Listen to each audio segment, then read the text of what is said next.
quantas pessoas tem e o tamanho da população, idade, etc. Pois é, o que a gente vê é que aquela pirâmide, né, que lá atrás, sei lá, anos 70, não sei exatamente precisar, mas eu me lembro quando eu estava na escola, eu me lembro de estudar isso, a pirâmide ela era um triângulo, né, agora ela começa a ficar mais alargada no meio, estão muitos jovens, né, mais gente mais velha, estreita na base, com menos crianças. Isso tem implicações... E cada vez mais larga no topo, exatamente por conta dessa longevidade maior da população, combinada com a redução da fecundidade.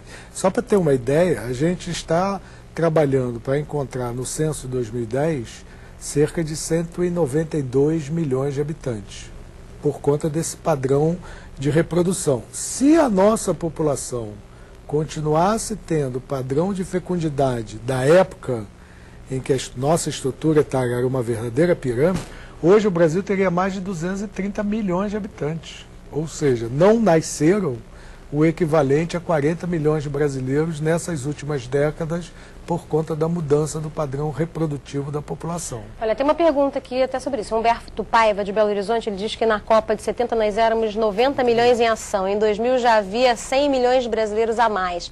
A tendência não é mais dobrar? Pergunta, né?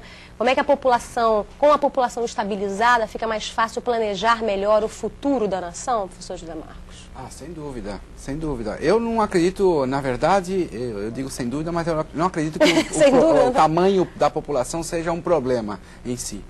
Eu acho que o estilo de desenvolvimento que a gente escolhe, para quem a gente olha, é mais importante. Por exemplo, os Estados Unidos é um país que tem mais de 300 milhões de habitantes e nem por isso tem tantas mazelas sociais como a gente tem. Então, eu acho que, para começar, a população não é um problema. Mas... né, ninguém em sã consciência não vai deixar de admitir que uma população menor é mais fácil de você trabalhar. Mas eu queria apontar duas coisas com relação ao censo, né, e que eu acho que é importante. Primeiro, que a gente vai poder conhecer realmente o tamanho da população. Porque a gente fica 10 anos, né, desde 2000, a gente fica tentando apostar no tamanho dessa população a partir de projeções e tal, e nós temos muita dificuldade de saber esse tamanho aí, sobretudo no que está acontecendo no nível local, que é fundamental. Sim, isso acontece sempre, né? Quer dizer, a cada intervalo de 10 anos, no meio do caminho, a população cresce e é preciso esperar o outro censo, né? Isso não é nada deste censo e além do seu tamanho, é a sua composição, né? Então eu acho que esse elemento de composição também é central para que a gente possa calibrar nossas políticas. Porque... só uma coisa, as tendências que nós vemos no geral, elas às vezes não se refletem nos espaços específicos. Então, o censo é uma oportunidade quase única para a gente poder fazer essa fotografia, né, da população brasileira. Sim, sem dúvida. Eu tenho a impressão de que a velocidade de mudança, tem que tirar a prova do pudim, né? Daqui a algum tempo. A prova do pudim. Mas eu acho que está mudando. Eu acho que tem coisas muito interessantes acontecendo. Por exemplo, a proporção de negros pela PNAD, pessoas que se declararam pretos, está aumentando. Depois de estar caindo desde 1940, desde 2001 está aumentando, é uma taxa alta. A população de negros... Negra, que se titula negra, não negros... Por conta da autodeclaração. Autodeclaração, talvez seja orgulho negro, talvez seja efeito de cotas, não sei. Mas isso a PNAD a gente observa, a redução de desigualdade é uma coisa que vem desde 2001, de renda per capita. Então eu acho que o mundo e a sociedade brasileira, me parece, que está numa velocidade interessante, assim, está mudando mais do que antes. Acho que o relógio está andando mais rápido. E o poder público consegue acompanhar essa, quer dizer, uma pergunta, fazer uma pergunta, não sei se eu sei a resposta, mas é uma provocação. Tem conseguido acompanhar com respostas políticas? É sempre uma corrida, obviamente com uma população menor fica mais fácil, né? Cada mulher tem hoje menos de 2 filhos. Mas com um crescimento estabilizado é melhor? É porque eu acho que com o censo, hoje em dia tem uma grande invenção que é o computador. Então hoje um grupo, você consegue, por exemplo, rodar o censo hoje em dia num computador, não precisa ser muito sofisticado, não tem que ser um computador daqueles. Hoje em dia você também tem cadastro social único, que você tem é um censo operacional para distribuir, vamos dizer, Bolsa Família, outros programas sociais. Eu sou entusiasta dessas novas tecnologias, acho que a gente está... com o auxílio do censo, etc. Acho que dá para fazer muito mais, a um custo bem mais barato. Agora é sempre um desafio. Né? Eu acho que é importante também, isso que estava mencionando antes, quer dizer, o fato de que o censo te dá informação localizada né? E não é só o governo federal que tem que ir atrás de tudo. Quer dizer, eu acho que hoje em dia as políticas são desenvolvidas em todos os níveis, os estados, os municípios, né? E o fato de você poder ter informações locais também dá condição para os diferentes agentes da sociedade se mobilizarem e agirem.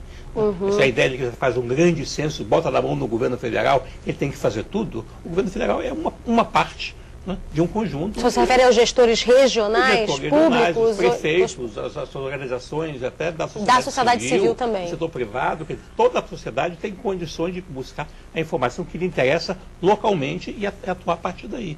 E é isso que enriquece o país, é quando todo mundo está agindo e não ficar todo mundo esperando o governo federal fazer as coisas. Ele é um ator entre outros. Sim, esses dados são ficam todos disponíveis em quanto tempo para que todos os agentes possam se utilizar dele? Bom, todos os dados eles serão divulgados a partir do dia 27 de novembro. O IBGE já publica a população brasileira por cada um dos 5.565 municípios brasileiros. Final de novembro. E veja que dia 27 de novembro nós publicamos, enviamos esse número para o Tribunal de Contas da União, que de posse dele já vai calcular quanto cada município brasileiro vai ter direito ao Fundo de Participação dos Municípios. Também número de representantes parlamentares nos estados e nos municípios depende desse dado de população.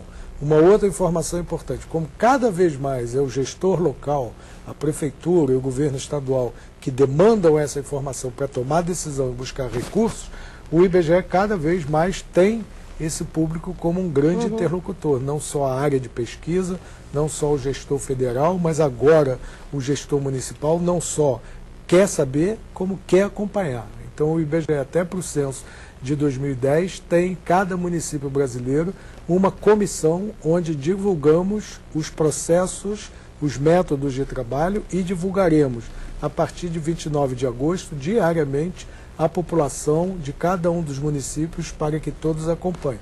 Porque eles sabem muito bem que dali virão demandas e também recursos na área da educação, da saúde, do Fundo de Participação dos Municípios, e o IBGE tem que estar atento a esse tipo de relacionamento que ele tem hoje com a sociedade. E, mesmo que seja de 10 em 10 anos fazer um censo, a sociedade está sempre em transformação. Sim. Então, o censo de 2010 tem informações que são novas até para as futuras projeções, como, por exemplo, sabemos que cada vez mais brasileiros emigram para o exterior. Quantos brasileiros já emigraram para o exterior? Porque essa é uma informação que hoje não se tem, né? Não que se o tem. Censo vai trazer para a gente essa. E se não há essa informação, até para as projeções demográficas de população brasileira, este componente é importante e está incluído no censo.